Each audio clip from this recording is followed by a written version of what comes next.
Alors Native, c'est le premier média en langue française, grand public, autour des peuples autochtones. C'est une revue qui a été créée par une équipe en mars 2020. On met en ligne une ou deux informations toutes les semaines, à la fois sur le site et sur les réseaux sociaux. Et vous retrouvez nos contenus sur nos pages Facebook, LinkedIn, Instagram, etc. Les peuples premiers on en dénombre environ 450 millions sur la planète. C'est 22% du territoire, mais c'est surtout 80% de la biodiversité.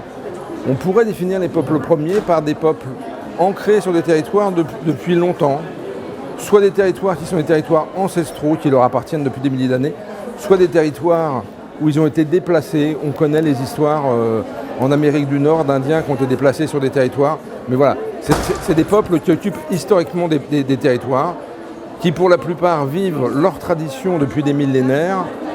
Certains vivent complètement dans la nature, j'allais dire sans tout ce qui constitue notre société moderne. Et la revue parle d'eux, parle de leur tradition, de leur savoir, de leur savoir-faire, de leur savoir-être, de leur médecine. Il y a un thème par numéro, un thème central par numéro. Celui que j'ai dans les mains, c'est sur prendre soin. Et puis il y a des articles autour de ça et une très belle photographie aussi. On a beaucoup de photos. Voilà. On essaye de leur donner la parole directement ou indirectement.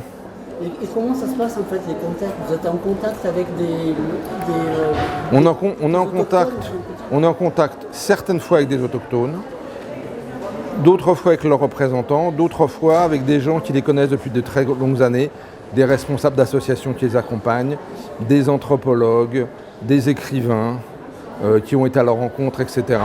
Dans un des numéros, par exemple, avec une écrivaine qui s'appelle Claire Barré, on a interviewé l'arrière-petit-fils de Sitting Bull.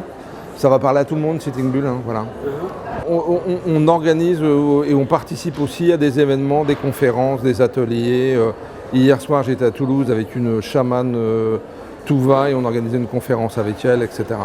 Voilà. On essaye aussi d'accompagner des projets chez eux, ce qu'on appelle des projets d'aide au développement. Donc on le fait avec une chamane au Brésil, on le fait avec un chaman en Afrique, etc., etc. Et on donne aussi la parole à des associations dont c'est l'activité. Sur le site internet de l'association, on peut mettre son mail et on reçoit toutes les activités que l'on propose, que l'on aide par des newsletters régulières. Par exemple, je parle d'une association, celle-là c'est Survival International, c'est la principale association, la plus importante association mondiale d'accompagnement des peuples racines. Les associations essayent d'être le moins intrusif possible. On est partenaire grâce à Muriel Calvintus et Arnaud Rioux, on est partenaire des événements de projection d'étudiennes qui ont lieu à peu près partout dans toute la France dans les prochaines semaines. Le message le plus fort que j'ai entendu d'eux en 30 ans, en fait, c'est un message extrêmement simple qui dit « Nous sommes la nature ». On va dire que les peuples autochtones ne se sont pas séparés de la nature, alors que nous, on prend la nature comme un objet. Voilà, eux, ils sont la nature. Nous, on se considère l'homme et la nature, et eux, ils disent « Nous sommes la nature ». Ce que j'ai entendu souvent, c'est qu'ils nous posent souvent la question du sens. Pourquoi vous faites les choses ?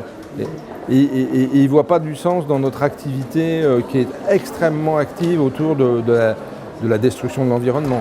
Nous sommes la nature, donc ils disent quand vous détruisez la nature, vous vous détruisez vous-même. Voilà.